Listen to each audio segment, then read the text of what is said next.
relatos mágicos y bautizos de medianoche.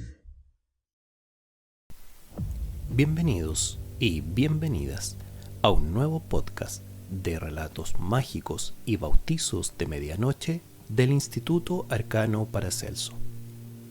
En el podcast del día de hoy nos corresponde nuestra sección Chile Bizarro, donde hablaremos acerca del Apocalipsis 1647. A mediados del siglo XVII, Santiago era básicamente una aldea.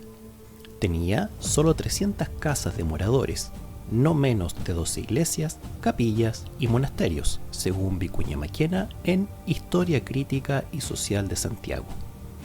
En ese entonces, Concepción tenía más importancia como ciudad por la Guerra de Arauco y porque allí residía el gobernador de Chile, detalle que explica muchas de las decisiones que se tomaron tras los eventos sucedidos la noche del 13 de mayo de 1647, cuando la tierra se abrió bajo Santiago. Se calcula que el terremoto alcanzó la magnitud 8.5 en la escala de Richter, y se cree que duró aproximadamente 7 minutos y medio, entre 3 y 4 credos. Se sintió hasta en Argentina e incluso Cusco. Murieron alrededor de 1.000 santiaguinos, del total de 4.000 que entonces habitaba la ciudad. Y quienes lo vivieron lo describieron como el mayor desastre que se ha visto en toda la América. El último gran terremoto había sucedido en 1580, 60 años antes, y en 1647 ya no quedaba nadie vivo de esa época. No había memoria ni cultura de terremotos, era algo nuevo para los santiaguinos. De manera inusual, fue un terremoto de golpe, sin tren sísmico que alertara, como la mayoría de los sismos. Partió de sopetón y hubo gente que murió aplastada antes de percatarse de lo que estaba ocurriendo. Las réplicas ocasionaron estruendos con poderosos ruidos subterráneos que aterraron a la población de todo el Valle Central por más de 2 semanas. El jesuita Diego de Rosales escribió que, comillas, las paredes y los cerros estallaban cuando se enciende una gruesa mina de pólvora. La nube de polvo bloqueaba hasta la luz de la luna, poniendo tan grande horror en los hombres que aún los más cuerdos creían que veían los preámbulos del juicio. Cierre comillas. La ciudad se viró al suelo y hay contados registros de las pocas construcciones que se mantuvieron en pie. Hasta la cárcel se derrumbó, pero los presos no pudieron escapar, ya que todos murieron aplastados. Un apocalipsis absoluto. De los templos solo resistieron la iglesia de San Francisco y unos muros de la iglesia de San Agustín. En uno de esos muros estaba el Cristo de la Agonía, con la corona en el cuello, hecho que fue calificado como un milagro y un símbolo de esperanza entre el caos. Sintiéndose abandonados por Dios, los sobrevivientes se volcaron rápidamente hacia el culto de esa imagen del crucificado.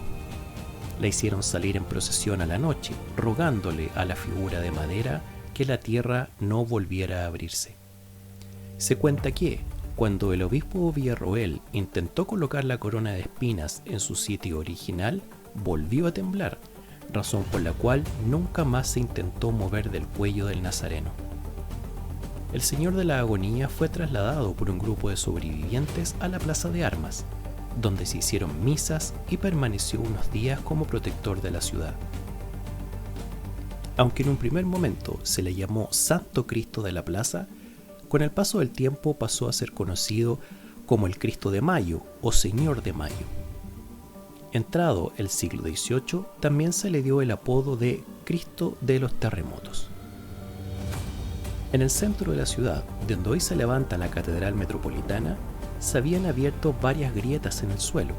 En tanto, al otro lado del Mapocho, la tierra abortó raudales tan furiosos de agua turbia que parecía sangre y de tan mal olor que infectaba las vecindades.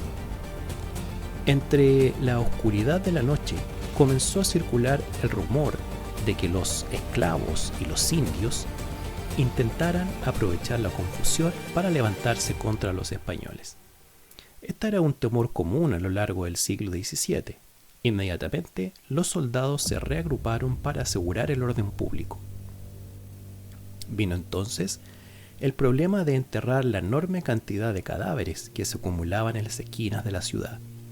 El obispo Villarroel tuvo que ordenar sacerdotes a todos los frailes de los conventos para que les dieran la extrema unción y cristiana sepultura a las víctimas. Con el correr del año, la cosa solo empeoró. El invierno fue frío y lluvioso, se desbordó el Mapocho, vino el hambre y una epidemia de tifus. Recién en 1650 la enfermedad desapareció, solo para ser reemplazada por la viruela, hasta al menos 1653. Incluso hay relatos orales que hablan de canibalismo. Desesperados que, en busca de una manera de sobrevivir, recogían cadáveres para alimentarse de ellos. Incluso robaban niños y ancianos para matarlos, carnearlos y comerlos.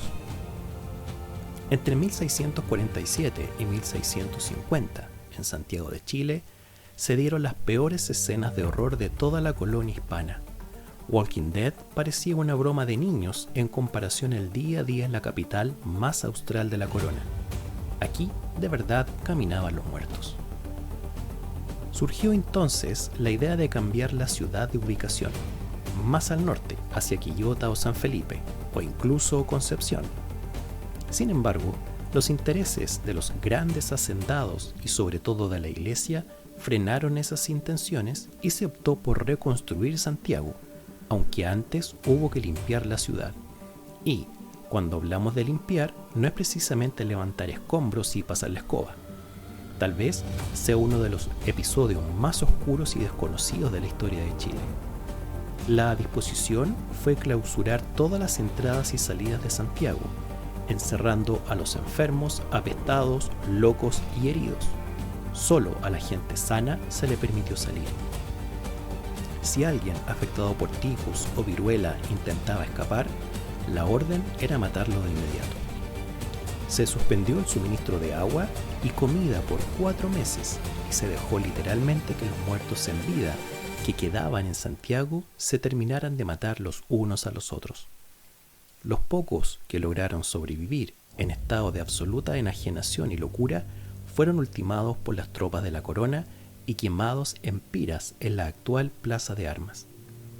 El Nuevo Santiago se levantó sobre los cadáveres de entre 700 y 1000 personas que, en un literal apocalipsis, se mataron y devoraron las unas a las otras, la historia de terror más espantosa del siglo XVI. Este ha sido el podcast del día de hoy en Relatos Mágicos y Bautizos de Medianoche del Instituto Arcano Paracelso. Nos vemos en el siguiente podcast. Relatos mágicos y bautizos de medianoche.